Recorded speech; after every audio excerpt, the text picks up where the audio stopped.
Film की शुरुआत होती है और हमें बताया जाता है कि हजारों साल पहले पृथ्वी पर कुछ विजिटर्स आए थे जिन्हें कि ओसाइरिस कहा जाता था और उन्होंने इंसानों को बहुत सारी चीजें दी जैसे कि एस्ट्रोनॉमी, आर्किटेक्चर और कल्चर। लेकिन इस सब के बदले उन्हें धरती चाहिए थी जिससे वो यहाँ पर राज कर सके। लेकिन एक फेरो और एक रोशनी के देवता दोनों ही ओसाइरिस के विरुद्ध थे। ओसाइरिस तब आते थे जब सभी तारे पिरामिड के ऊपर एक अलाइन में होंगे, जिससे आसमान से एक रोशनी पिरामिड में आएगी जिससे कि ओसाइरिस धरती पर आ सकते थे। लेकिन फेरो ने उस रोशनी को छिपा दिया और ओसाइरिस के फॉलोअर्स को बंदी बनाकर पिरामिड के अंदर सुला दिया। लेकिन फिर भी कुछ लोग बच गए जो कि ओसाइरिस के आने का इंतजार कर रहे हैं और उन्हीं में से एक रानी एमोनपोर भी थी। इसके बाद हम रानी एमोनपोर को देखते हैं जो कि एक बच्चे को जन्म देती है। वो यहाँ पर अपने एक आदमी से कहती है कि ओसाइरिस का आखिरी बारिश है, इसलिए इसे यहाँ से दूर ले जाओ, और ये कहने के बाद वो मर जाती है। इसके बाद राजा जो ओसाइरिस के खिलाफ थे वो उस रानी एमोनपोर को एक ताबूत के अंदर डालकर उसे पिरामिड के अंदर भिजवा देते हैं। इसके बाद हमें आगे ये पता लगता है कि पिरामिड के अंदर एक दरवाजा है जिसके अंदर से ओसाइरिस के पीढ़ी के ही लोग जा सकते हैं, और उस दरवाजे के अंदर तभी जाया जा सकता है जब तारे फिर से सही क्रम में अलाइन होंगे। लेकिन राजा ने वहां पर एक ताला लगवा दिया जिसकी चाबी का नाम की ऑफ हेवन है, और अगर ओसाइरिस वापस आए तो सारी दुनिया बर्बाद हो जाएगी। सिर्फ ओसाइरिस की पूजा करने वाले ही जिंदा रहेंगे जिन्हें की भगवान का दर्जा दिया जाएगा, और उस पीढ़ी का जो आखिरी इंसान है उसका अभी तक कुछ पता नहीं है। अब अगले सीन में हम कुछ आर्कियोलॉजिस्ट को देखते हैं जो कि इसी की खोज करने के लिए आए थे। अब उन्हीं में से मैक्स स्टोटन अपने असिस्टेंट से कहता है कि 7 दिन के बाद तारे फिर से सही क्रम में आने वाले हैं और हमें किसी तरह से भी की ऑफ हेवन को ढूंढना होगा। और तभी उसे एक फोन आता है जिस पर वो बात करने लगता है, और तभी वहाँ एक आदमी आकर उसकी एक छड़ी जो कि गाड़ी पर रखी थी उसे लेकर भाग जाता है। वहीं पर हम एक आदमी को देखते हैं जिसे वो आदमी मास्टर स्टोन की वो छड़ी लाकर देता है। जिसके बाद पीटर एक पुरानी चीजों की दुकान पर आता है। वो यहाँ पर दुकानदार को पैसे देते हुए कहता है कि मुझे वो चाबी दे दो।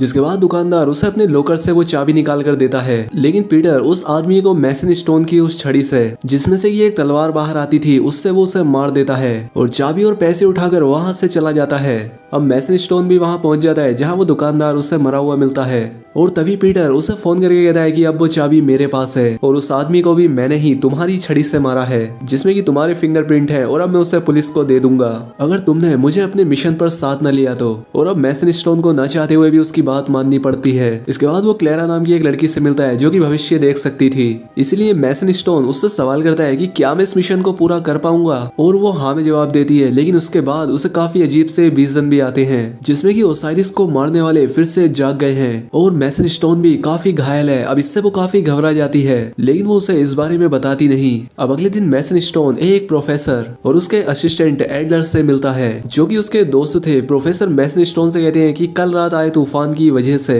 ये पिरामिड खुद से ही दिखने लगा है, जिस देखकर मैसन स्टोन काफी खुश हो जाता है और वो प्रोफेसर से कहता है कि तुम प्लीज मेरे लिए इसके अंदर जाने का रास्ता ढूंढो। जिस पर वो कहता है कि मैंने काम शुरू कर दिया है। जिसके बाद मैसन स्टोन अपनी असिस्टेंट से कहता है कि मेरी बेटी सैरा को लंदन से यहाँ बुलाओ। जिसके बाद वो वहाँ से चला जाता है। खैर अब रात को जब प्रोफेसर पिरामिड के अंदर जाने का रास्ता ढूंढ रहे थे कि उनकी तबीयत खराब होने लगती है, और तभी एडलर वहाँ आकर उनसे कहता है कि आपकी तबीयत खराब हो गई है इसलिए आपको घर जाना चाहिए। जिसके बाद वो उन्हें उनके घर लेकर आता है जहाँ पर एडलर उनसे सवाल करता है कि क्या हम इस मिशन को डिले नहीं कर सकते। जिस पर प्रोफेसर कहते हैं कि पिरामिड के अंदर तारों के अलाइनमेंट के समय ही जाना होगा, इसी वजह से मिशन को आगे नहीं बढ़ाया जा सकता।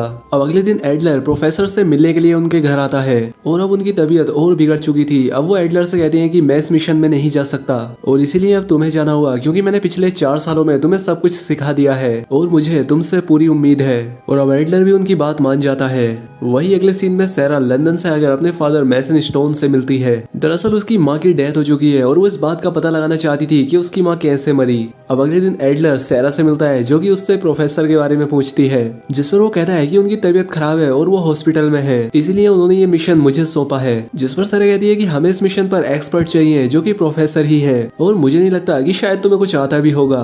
उसकी ये बात एडलर को अच्छी नहीं लगती। खैर अब सैरा मैसन स्टोन से कहती है कि प्रोफेसर इस मिशन पर नहीं आ रहे हैं, इसीलिए उन्होंने अपने असिस्टेंट को भेजा है जिसे मैंने बुरा भला कहकर भगा दिया।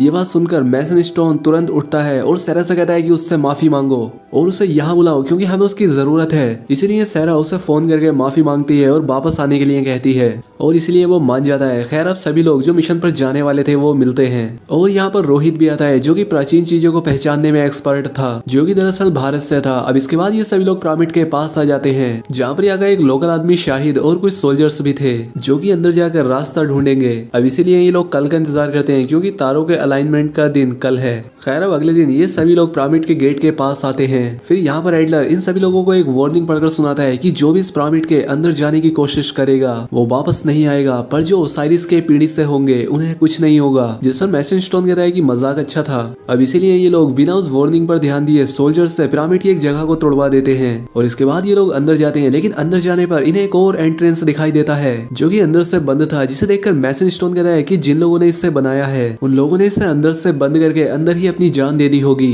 लेकिन ये उस सील को भी तोड़कर अंदर चले जाते हैं। यहाँ पर उन्हें कई सारे हॉर्नेट के छत्ते दिखाई देते हैं। यहाँ पर मैसन स्टोन सोल्जर्स से उन्हें तोड़कर रास्ता बनाने के लिए कहता है और वो लोग ऐसा ही करते हैं, जिसके बाद कई सारे हॉर्नेट उन पर हमला करना शुरू कर देते हैं। इसीलिए ये सभी लोग वहाँ से दूर हट जाते हैं। लेकिन जो छत्तों को तोड़ रहा था उस पर ज्यादा हमला होने की वजह से उसकी डेथ हो जाती है और इनकी टीम का एक मेंबर एडम फायर गन से उन सभी हॉर्नेट को जलाकर इनके लिए रास्ता बनाता है, जिसके बाद ये लोग आगे बढ़ पाते हैं। अब आगे बढ़ने पर मैसन स्टोन सभी से सावधान रहने के लिए कहता है क्योंकि आगे जाल बिछे हो सकते थे, इसीलिए संभाल कर कदम रखना। लेकिन तभी वहाँ पर पीटर को एक सोने का छोटा स्टैचू दिखाई देता है और अब जैसे ही वो सोने के छोटे स्टैचू को उठाता है, जिस जगह से ये लोग आए थे वो रास्ता बंद हो जाता है, जिससे इनका एक सोल्जर भी दबकर मारा जाता है और उस स्टैचू को वापस उसकी जगह पर रखने पर वो रास्ता फिर से खुल जाता है। खैर वहाँ से आगे जाने पर उन्हें टाइल्स दिखाई देते हैं जिनके बेसिस पर रोहित उन्हें देखकर आगे जाने का रास्ता खोजता है और अपनी कैलकुलेशन से पता लगाता है कि कौन सी टाइल्स पर पैर रखना है। लेकिन वो यहाँ पर गलत टाइल्स पर पैर रख देता है, लेकिन इस बार वो बच जाता है। यहाँ पर एडलर बताता है कि जब ये बना था तब जीरो का भी इन्वेंशन नहीं हुआ था, इसलिए इसे 1 से कैलकुलेट करो। जिसके बाद रोहित सही सीक्वेंस का पता लगा लेता है और अब ये लोग आगे बढ़ने में कामयाब हो जाते हैं। अब आगे आने के बाद इन्हें एक बड़ा सा पत्थर दिखाई देता है